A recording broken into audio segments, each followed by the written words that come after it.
And welcome back to the channel once again, everyone. And thank you for joining. I'm your host once again here on Economic Preppers, Jeff. If all this cool information is scrolling across the bottom from our crypto course to the Silver Symposium at the end of the month, details on how to get your discounted ticket.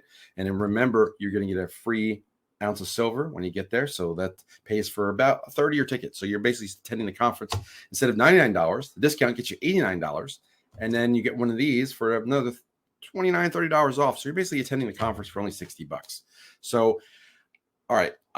If you like all this kind of content, please like, share, subscribe, hit the notification bell. Really helps out the channel. Really appreciate that. But let me delve right into where I left off in the last video, which is about how India is positioning themselves between the G7, G20, and also BRICS, but also how it implicates or impacts crypto.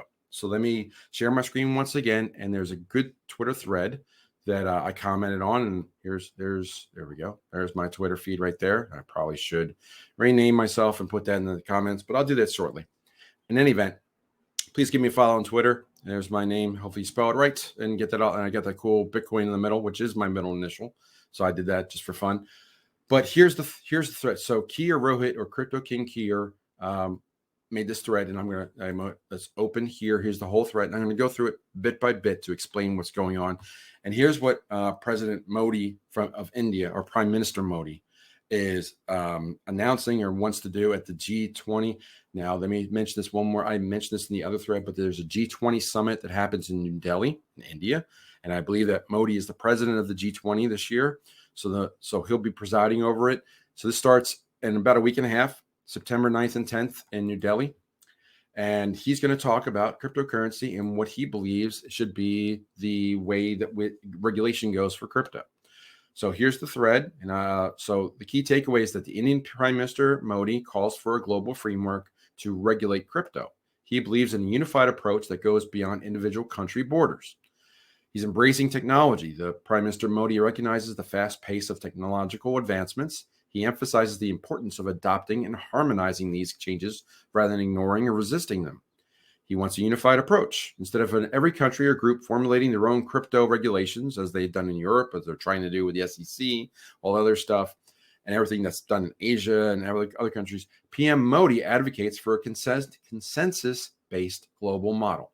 He draws parallels with that approach with the aviation industry, which follows universal regulations. So that's how commercial airlines fly from country to country. They all have basically the same standards across the board.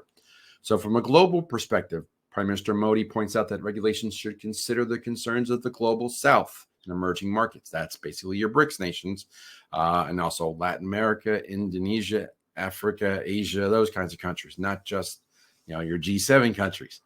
He believes that it's essential to have a perspective that goes beyond financial stability.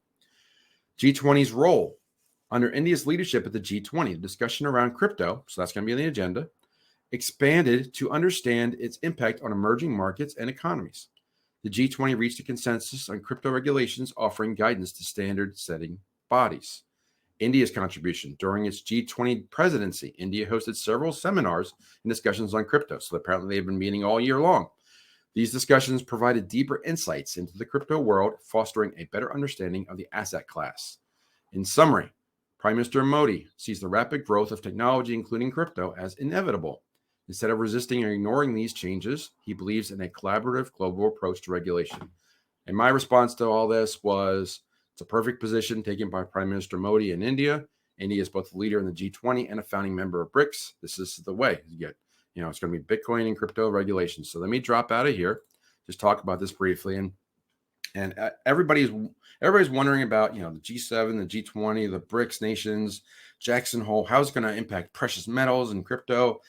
Everybody's trying to sort all this out. But I think that the G20 has been overlooked because that's next on the horizon, because BRICS was here, then Jackson Hole, and then Labor Day happens and kids go back to school and football starts and all these different things that people get distracted by. But the G20 meeting in India is huge. Now that's going to be off cycle, meaning that it's 12 hours difference roughly between the US and India, which means that 5 a.m. is here is 5 p.m. there and vice versa. It's very hard to line things up and get the news cycle right, but you're going to see things pop out. So you're going to see Wall Street react like 12 hours later, it'll be 12 hours later. But their meeting is on Saturday, and Sunday, which means Monday, the September 11th. Oh, funny date.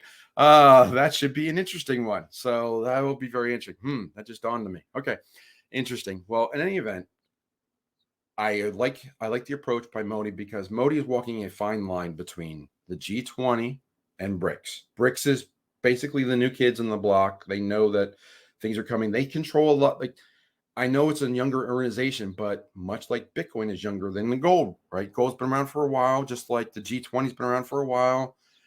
BRICS is new, Bitcoin is new. So how do you manage the two? Clearly, like the asset class is good with Bitcoin, but and the BRICS, they have a parallel that they have a lot of the commodities. They have a lot of the oil control now. As I mentioned in the other video, I'll post that up here. Make sure you get that. I think it's good. It's going to be on this channel anyway. So I'm putting all three videos I did today are going to be on Economic Prepper. So busy week this week. But yes, I think there's a lot that's going to be announced. I think that Modi's walking a nice fine line between, crypto and supporting the G20 and also supporting the BRICS nations, because there's overlap, as I showed in the image there. All of your BRICS, all of the 5 BRICS nations, your founding nations, and a couple of the ones that are either getting in or applying are in your G20, but not in the G7. So the G7 is really was the driver, and I think that I think how they normally meet. The name escapes me of the town but if you know the town that they meet every year, I think for the Bank International Settlements, I can't place it. I think it's in Switzerland.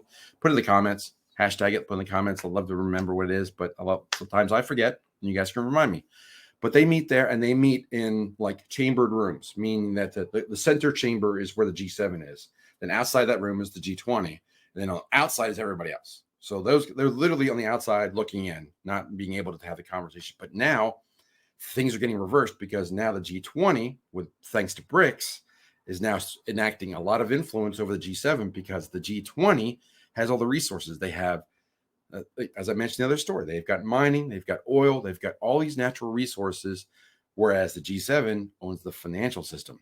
And everybody's just like, we're done with that. So lots to be developed here. I think we need to watch this conference again, another conference to watch. And of course, the biggest conference where we're going to talk about all these things and how they all come together, the Silver and Sound Money Symposium, September 29th and 30th.